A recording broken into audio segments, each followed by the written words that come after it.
Hi, hello mga wonderful people. Yan ang ating Omnica. Binabad lang po natin yan ng overnight para sa 1 hektarya. So, bali, 2 yung nilagay kong ganito. Magiging ganyan po siya. Atin siyang haluin.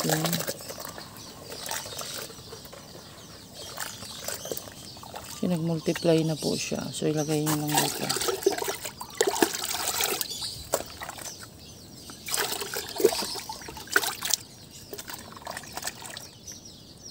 Dami na to. Tapos, yan yung ating fish pond. So, natuyo na yung fish pond, guys. Yan. Ang paglagay po niya, igaganon mo lang.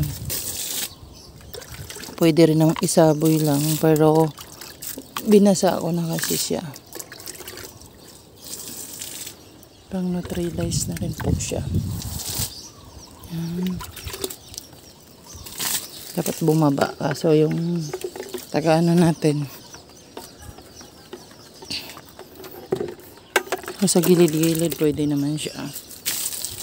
Yan. Huwag kayo na nakatabo. Pwede ganyan. Pwede nyo rin siyang i-spray.